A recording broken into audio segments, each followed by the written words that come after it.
Hello everyone, welcome to this channel word trick with PR. मेरा नाम है प्रियंका और आज की वीडियो में हम कुछ हिंदी वर्ड्स देखेंगे और जानेंगे कि उसे इंग्लिश में क्या कहा जाता है। तो चलिए स्टार्ट करते हैं। हमारा आज का पहला वर्ड है हलचल मचाना। हलचल मचाना, हलचल मचाने को हम बसल बोलते हैं। बसल, बस्टल नहीं, बसल BUSTLE। बसल का अर्थ होता है हलचल मचाना। हमारा अगला शब्द है जोड़ तोड़। कहते हैं ना, जोड़ तोड़ कर देखो या जोड़ तोड़ करना सीखो, तो उसे हम इंग्लिश में क्या कहेंगे? मैनिपुलेशन। मैनिपुलेशन, MANIPULATION, मैनिपुलेशन, जिसका अर्थ होता है जोड़ तोड़।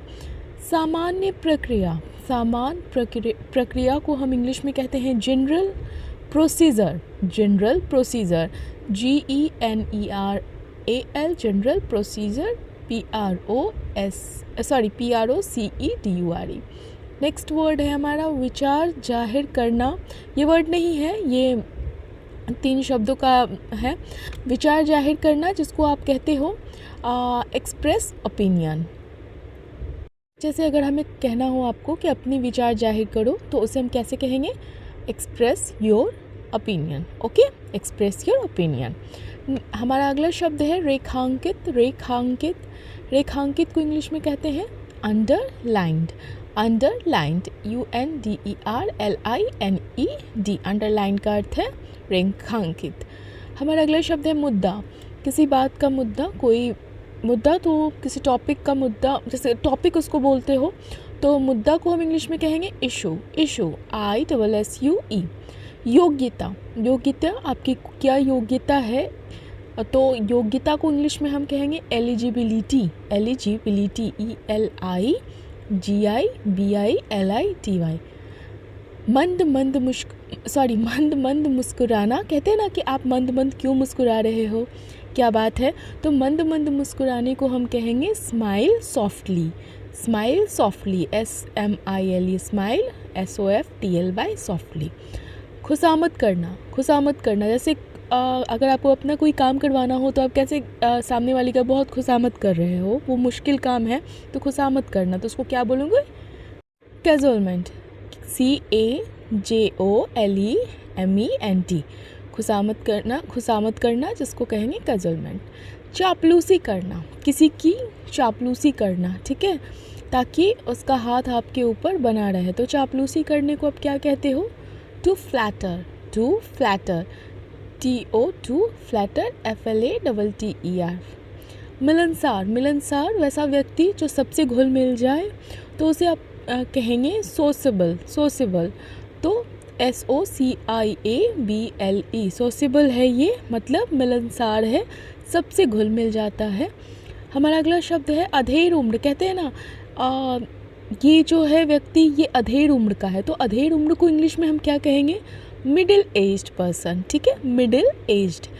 मिडिल एज्ड का मतलब क्या होता है? जो 30, 45, 50 के बीच में जो रहता है।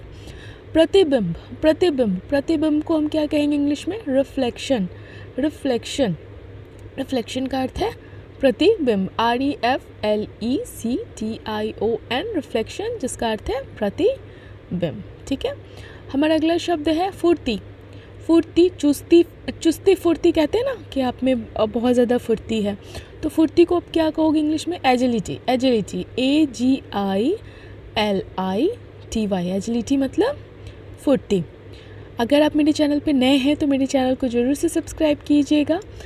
और हमारा अगला शब्द है तत्काल। तत्काल, तत्काल को इंग्लिश में कहेंगे इमीडिएटली। इमीडिएटली, IMMEDITELY, तो इमीडिएटली का अर्थ है तत्काल। हमारा अगला शब्द है टिप्पणी देना। टिप्पणी देना, किसी के बारे में टिप्पणी देना, तो उसको क्या इंग्लिश में कहते हैं? कमेंट करना, ठीक है, कमेंट करना, COMMENT। कमेंट, कमेंट का अर्थ है टिप्पणी देना, किसी के बारे में अच्छा या बुरा जो भी है कहना।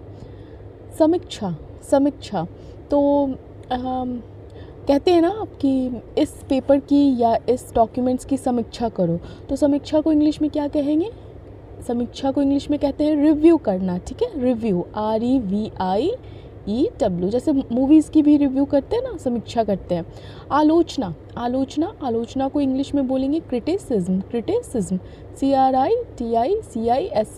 क्रिटिसिज्म का मतलब है आलोचना करना। आलोचना मतलब किसी के बारे में नेगेटिव बोलना, इसके नेगेटिव पॉइंट्स। शानदार को इंग्लिश में क्या कहेंगे? Resounding, RESOUNDING। वंडरफुल भी बोलते हैं, रिसाउंडिंग भी बोलते हैं, ठीक है। ये अभी आजकल न्यूज़ में बोला जाता है रिसाउंडिंग। रोषपूर्ण मतलब क्या होता है? बहुत ज़्यादा गुस्सा, रोष उसको बोलते हो गुस्सा। तो रोषपूर्ण को उग्र जिसको आप बोल सकते हो, तो रोषपूर्ण को कहोगे फ्यूरियस, FURIOUS।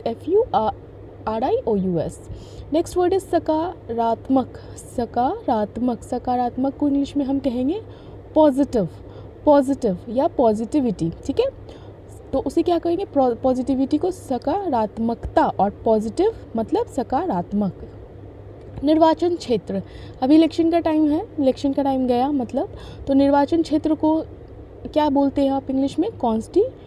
कॉन्स्टिट्यूएंसी। जैसे कहते हैं ना कि ये नेता जो हैं ये किस कॉन्स्टिट्यूएंसी के हैं, मतलब उनका निर्वाचन क्षेत्र, उनका कॉन्स्टिट्यूएंसी क्या है, निर्वाचन क्षेत्र क्या है। बेहतर का मतलब होता है बेहतर मतलब बहुत ही अच्छा, ठीक है। तो बहुत ही अच्छा मतलब क्या कि गुड, अच्छा से ज़्यादा अच्छा को हम बेहतर बोलते हैं।